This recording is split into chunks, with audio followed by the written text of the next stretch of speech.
नमस्कार, capital TV देख रहे हैं आप। मैं हूं आपके साथ पूजा। ब्रेकिंग नाउ में बड़ी खबर आपको बता रहे हैं। उत्तर प्रदेश के मुख्यमंत्री योगी आदित्यनाथ की ही तर्ज पर बंगाल के मुख्यमंत्री शुभेंदु अधिकारी ने कट्टरपंथियों के खिलाफ एक्शन लेना शुरू कर दिया है।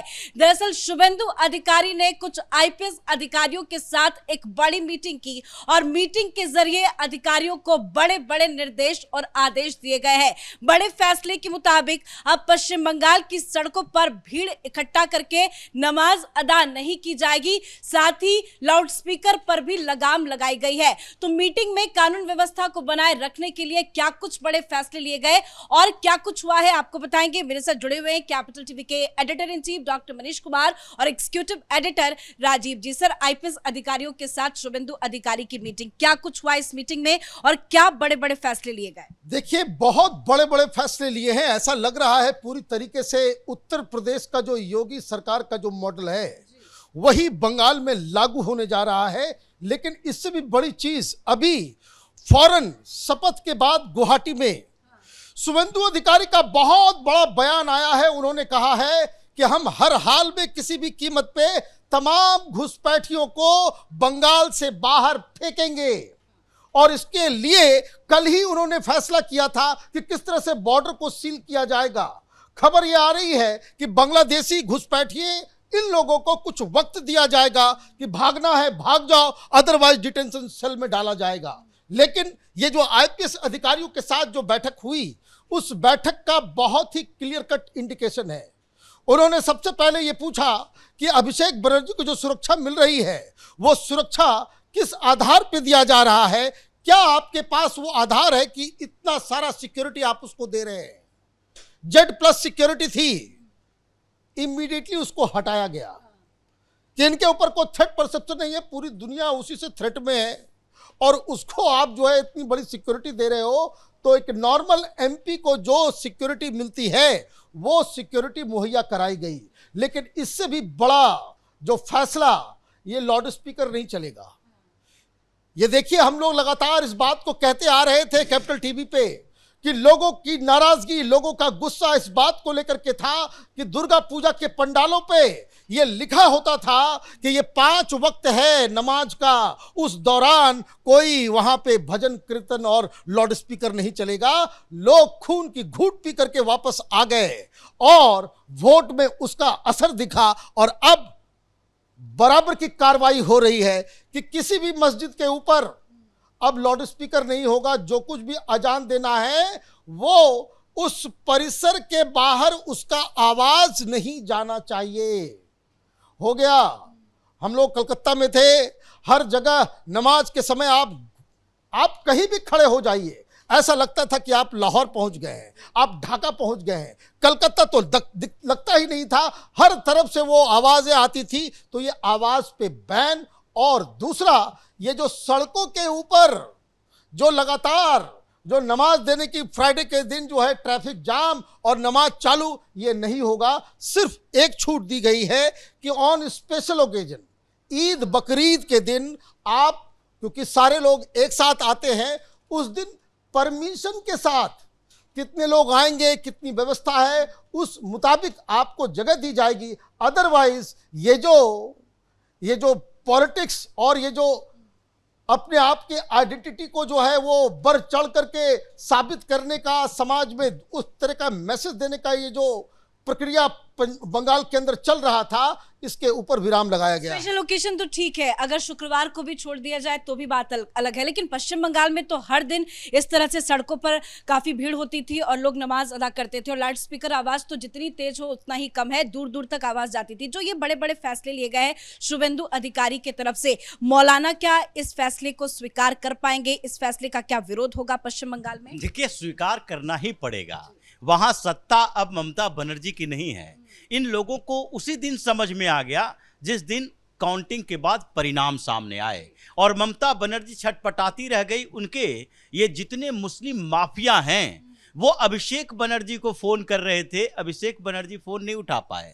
वो किसी को आश्वस्त नहीं कर पा रहे थे कि अब भी हम तुम्हें प्रोटेक्शन दे पाएंगे। इसलिए इन लोगों को समझ में आ गया। शुभेंदु अधिकारी ने एक दिन पहले सेक्रेटरी से बातचीत की थी और सेक्रेटरी ने सारे पुलिस अधिकारियों को, यानी हर जिले में ये मैसेज पहुंचाया था कि लॉ एंड ऑर्डर का सिचुएशन अब दुरुस्त करना है और 4 जिलों पर विशेष ध्यान दिया गया, मालदा, मुर्शिदाबाद, साउथ 24 परगना और उत्तरी दिनाजपुर। इन 4 जिलों पर पुलिस अधिकारियों का जो ट्रांसफर भी हुआ और नए अधिकारी जो ज्वाइन किए हैं उन लोगों को सख्त निर्देश दिया गया है कि अब कंप्रोमाइज करने की जरूरत नहीं है, समझौतावादी रुख मत अपनाओ, लॉ एंड ऑर्डर का सिचुएशन मेंटेन करना है। और इसके लिए जरूरी है कि इन लोगों ने इतने दिनों तक, यानी कि ममता बनर्जी की सरकार की सिर्फ बात नहीं है, कम्युनिस्टों की सरकार में भी यही होता था, कांग्रेस की सरकार में भी यही होता रहा, क्योंकि शुरुआत में कांग्रेस की सरकार हुई,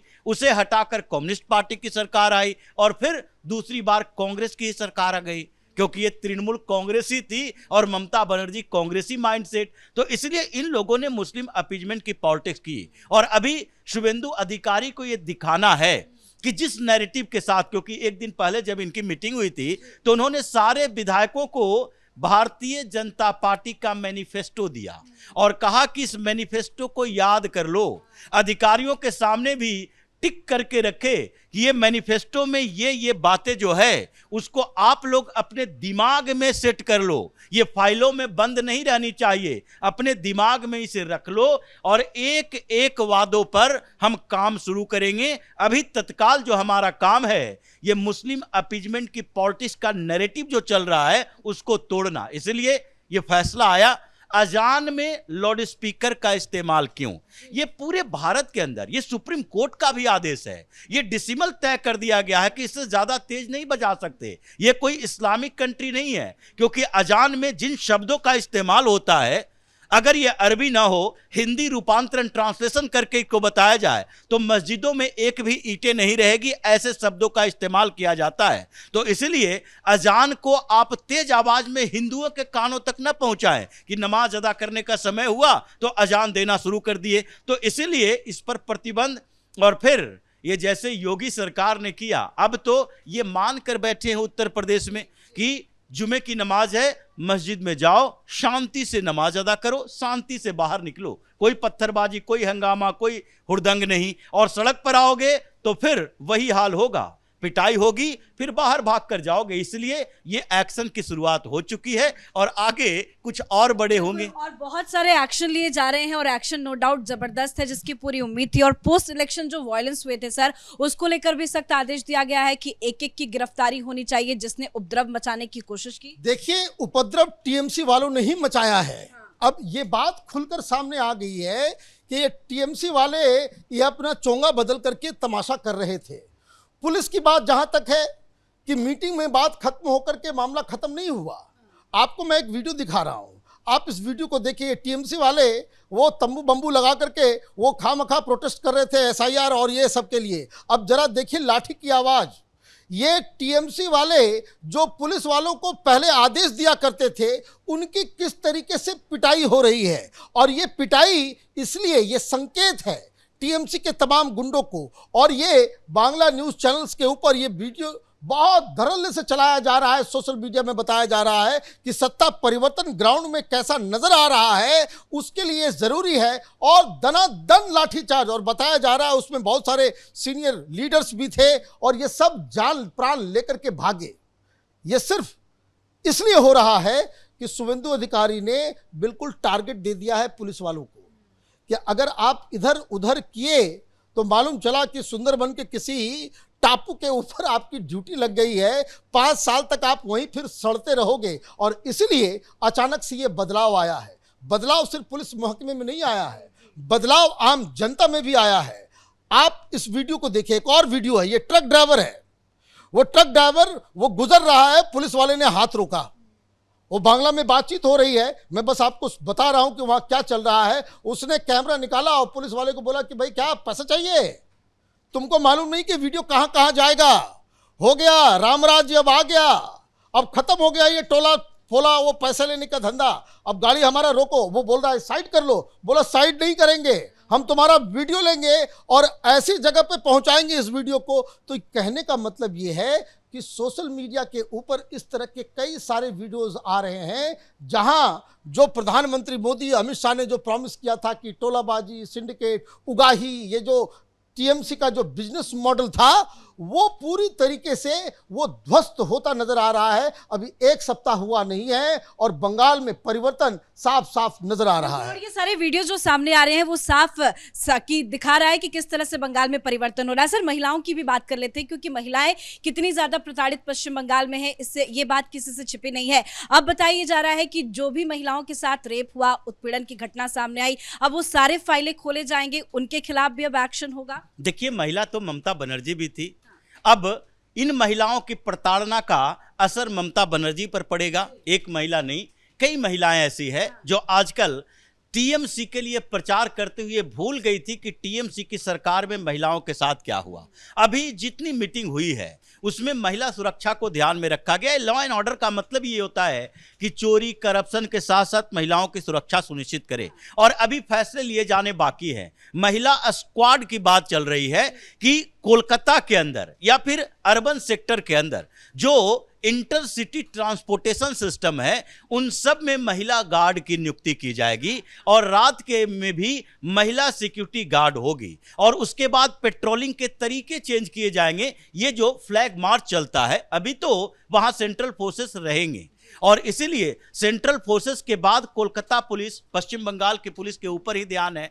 तो इसीलिए अर्बन सेक्टर में हर जगह पर ये सीसीटीवी कैमरे लगाए जाने, उसके बाद पुलिस वाले बाइक पुलिस की पेट्रोलिंग करने और हर 1-1.5 किलोमीटर के अंदर सिक्योरिटी के सिस्टम में बदलाव करने की ये योजनाएं चल रही है। यानी कि अगर प्रधानमंत्री मोदी ने बोला है, अमित शाह ने वादा किया है, तो यह वादा तो पूरा करना पड़ेगा। इसलिए एक एक एक्शन टीएमसी के लिए सैकड़ों प्रहार के बराबर देखा जा रहा है। बहुत बहुत धन्यवाद सर आप दोनों का। और ये सारे ही एक्शन नो डाउट टीएमसी के खिलाफ ही है, टीएमसी पर ही बड़ा प्रहार किया जा रहा है। जब से शुभेंदु अधिकारी ने मुख्यमंत्री पद की शपथ ली है, लगातार वो अलग अलग विभागों के साथ मीटिंग कर रहे हैं, अधिकारियों को सख्त आदेश दे रहे हैं और एक बार फिर से बड़ा फैसला लेते हुए लाउडस्पीकर की आवाज पर लगाम लगाई गई है और सड़कों पर नमाज अदा करने पर भी ब्रेक लगा दिया गया है।